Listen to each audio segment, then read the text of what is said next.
Kalau kita ngomongin pemimpin dunia, kesehatan mereka itu pasti selalu jadi sorotan, ya kan? Nah, baru-baru ini, rumor seputar kondisi Donald Trump tuh lagi rame banget. Jadi, di pembahasan kali ini, kita akan coba bedah mana fakta dan mana fiksi berdasarkan laporan-laporan yang ada, biar kita tahu apa sih yang sebenarnya terjadi. Nah, ini dia pertanyaan yang bikin geger. Apa benar Presiden AS diam-diam dilarikan ke rumah sakit? Ini rumor paling panas yang beredar, dan kita bakal telusuri bareng-bareng dari mana semua ini bermula. Oke, supaya kita paham kenapa klaim ini bisa seheboh itu, kita harus mundur sedikit, lihat gimana ceritanya berawal. Kita akan telusuri gimana rumor sakit mendadak ini pertama kali muncul dan bisa menyebar secepat kilat. Jadi ceritanya tuh dimulai di sini, sekitar awal April 2026. Tiba-tiba aja, internet dihebohkan sama kabar kalau Trump jatuh sakit dan langsung dilarikan ke rumah sakit. Nah, klaim inilah yang jadi pusat dari semua spekulasi yang kita dengar. Tapi pas rumor lagi panas-panasnya, muncul foto ini dari seorang jurnalis CBS News. Fotonya cuma nunjukin seorang penjaga di West Wing pas sore hari. Tapi bagi banyak orang, ini jadi semacam bukti. Loh, ini kan berarti presidennya ada di dalam, lagi kerja seperti biasa, bukan di rumah sakit. Ya, tentu saja. Gedung Putih nggak tinggal diam. Nggak butuh waktu lama, mereka langsung keluarin pernyataan resmi buat ngebantah semua rumor itu. Pesan mereka jelas banget. Presiden sedang bekerja tanpa henti dan sama sekali nggak dirawat di rumah sakit. Titik. Oke, jadi udah ada bantahan resmi nih. Tapi pertanyaannya kan, kenapa spekulasinya tetap jalan terus? Nah, jawabannya mungkin ada di apa yang orang-orang lihat langsung dengan mata kepala mereka sendiri. Ruam dan memar misterius yang bikin banyak orang bertanya-tanya. Ini tuh bukan kejadian tiba-tiba loh. Kalau kita runut, di bulan Januari, publik mulai ngeh ada tanda-tanda merah sama memar di tangan Trump. Sebulan kemudian, saking ramenya, Gedung Putih sampai ngerasa perlu kasih penjelasan.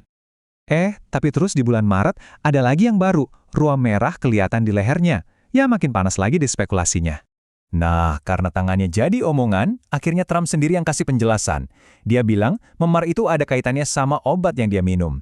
Katanya, saya minum dengan dosis yang lebih besar, tangan saya jadi mudah memar. Penjelasan yang datang langsung dari orangnya. Dengan semua spekulasi yang liar ini, ya jelas Gedung Putih harus turun tangan. Coba kita bedah satu persatu. Gimana sih jawaban resmi mereka untuk setiap kehebohan ini? Nah, disinilah kita lihat ada dua cerita yang beda banget. Di satu sisi, publik berspekulasi, wah, memar dan ruam ini jangan-jangan tanda penyakit serius. Tapi di sisi lain, penjelasan resmi dari Gedung Putih kedengarannya jauh lebih biasa aja. Katanya memar itu karena sering jabat tangan yang kenceng, ruamnya lagi diobati pakai krim kulit, dan soal dirawat di rumah sakit, itu sama sekali nggak bener. Tapi tetap aja ya, pertanyaannya, kok bisa sih rumor kayak gini awet banget padahal udah dibantah? Nah, untuk menjawab itu, kita perlu lihat konteks yang lebih luas, yaitu soal kesehatan seorang pemimpin yang usianya sudah nggak muda lagi. Kuncinya mungkin ada di angka ini, 79. Waktu rumor ini menyebar, umur Trump emang udah 79 tahun, mepet-mepet 80. Nah, di usia segitu, ya wajar aja kalau setiap tanda fisik, sekecil apapun, langsung jadi sorotan tajam publik dan media.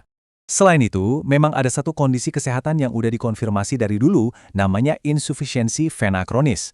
Gampangnya, ini masalah pembuluh darah di kaki yang umum banget dialami sama lansia. Dan yang paling penting, laporan medis juga bilang kalau ini bukan kondisi yang serius.